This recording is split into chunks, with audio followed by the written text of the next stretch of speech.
Who can say where the road goes?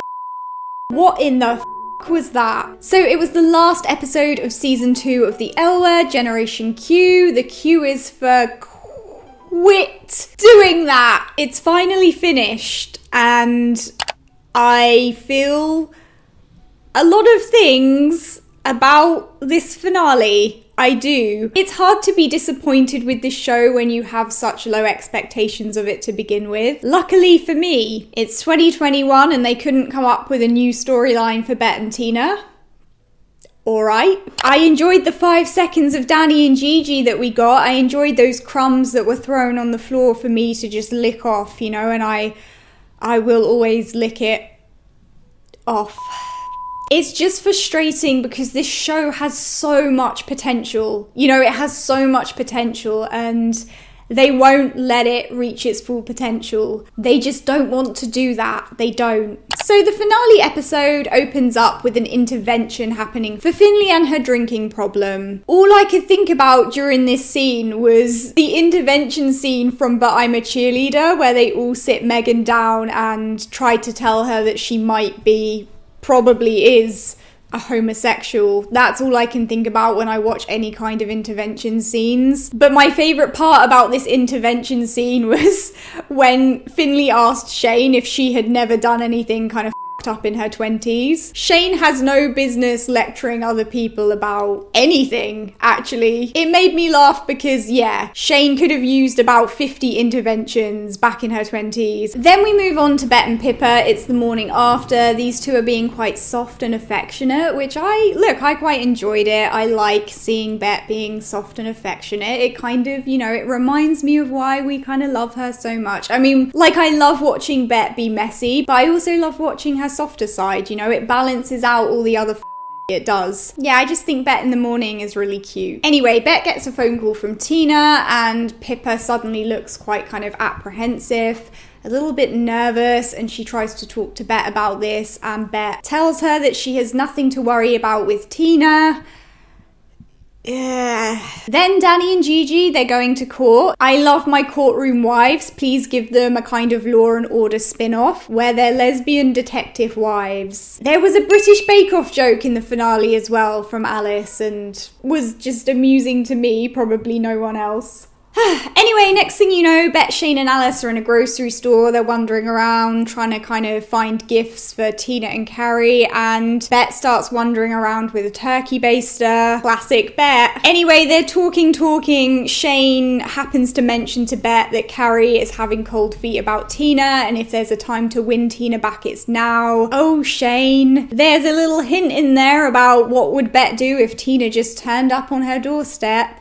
Yeah, wouldn't that be crazy if that happened later on in the episode? Wow. I just love the way that Gigi was so protective over Danny in this episode and really kind of looking out for her, and she's such a Prince Charming, you know? So then over at Dana's, you know, everybody is kind of enjoying their polite looking drinks. They are, and Carrie is here, thank God, you know? I was just so happy to see Carrie back on the screen, and I was waiting for the drama to drop in this scene. I was. These scenes between Tina, Bette and Carrie, I live for them. I drink it all up. I'm so engrossed whenever Bette and Carrie are on my screen. I just can't look away. I can't. Anyway, Bette decides to talk to Tina and, you know, follow up on the question that Tina asked her. You know, Tina asked Bette if she was still in love with her, and Bette wanted to follow that up and test the waters, I guess. Tina then pretends like it's nothing, and then Carrie comes back and she gives it to Bette, which I thoroughly enjoyed. I enjoy Bette getting told,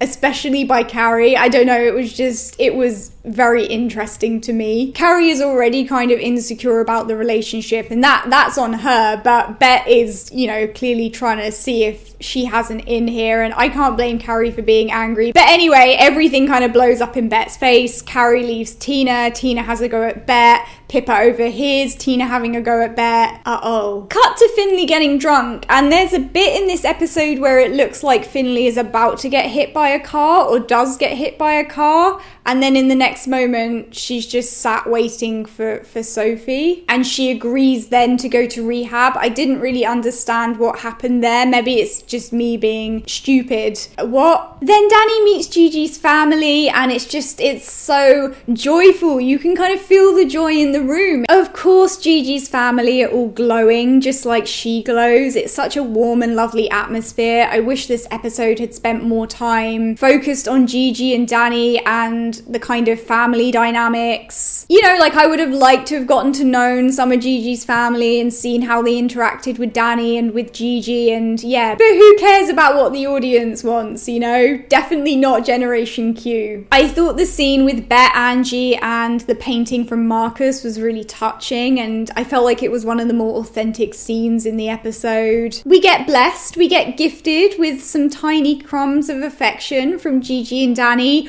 right before Danny gets arrested like she's some kind of mafia drug dealing murderer. I could just tell, I have to say this right here, I could just tell they were looking around for things to do with Danny in the writer's room and they just came up with that. You know, out of all the things they could have done with Danny and Gigi, they just kind of threw that.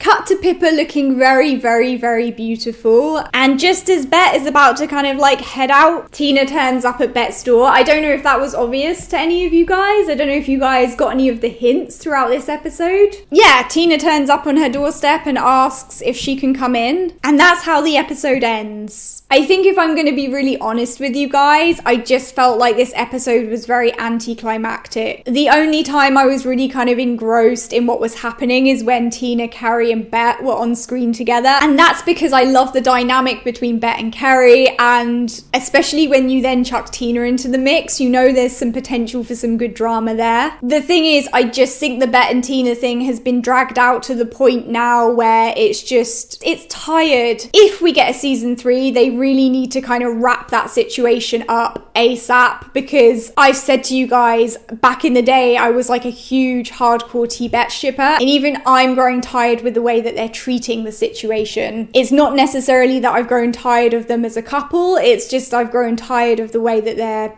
handling it, you know? Either put them back together or let them move on, but stop rehashing the same storylines, you know? And if there's going to be drama between them, at least come up with something fresh. That's just how I feel. The writing in this episode, it was bad. The dialogue was very clunky, especially the scene in the grocery store with Bet, Shane and Alice. As I was watching that scene, I was noticing how bad the writing was, you know? They were also being quite experimental with the cinematography this episode. They have kind of been doing that all this season, but I especially noticed it in this episode and I wasn't really feeling it. It's not an independent film that they're creating. I don't know, that's just me splitting hairs probably, but the cinematography I felt was a bit kind of over the top in places, you know? But it only really bothered me this episode. It hasn't bothered me throughout the rest of the season, so yeah, it's frustrating because I want to kind of get into this show. It feels to me like I have one foot in and one foot out at all times with this show, and I'm never allowed to just completely step in and enjoy this show because there's always some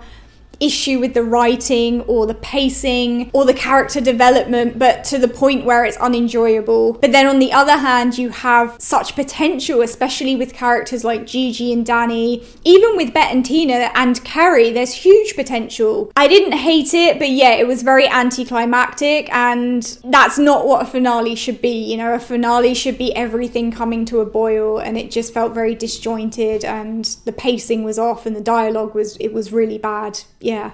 I also think part of the reason I found the finale so anticlimactic is because I wasn't invested in about half of the storylines that are happening in GQ, especially with Alice and Shane. I just couldn't care less, you know, and of course a lot of screen time is devoted to Alice and Shane, and I'm not feeling it. And I love Alice as a character, but I'm just not feeling her storyline. I just couldn't give a Okay guys, let me know how you felt about that finale. Did you love it? Did you hate it? Are you living for the T-Bet drama, or are you just kind of over it? Did you find it as anticlimactic as I did, or were you gagging the whole way through? I gotta know. I mean, you now know how I feel, so yeah. Don't forget to subscribe for instant disappointment, and I'll see you guys soon.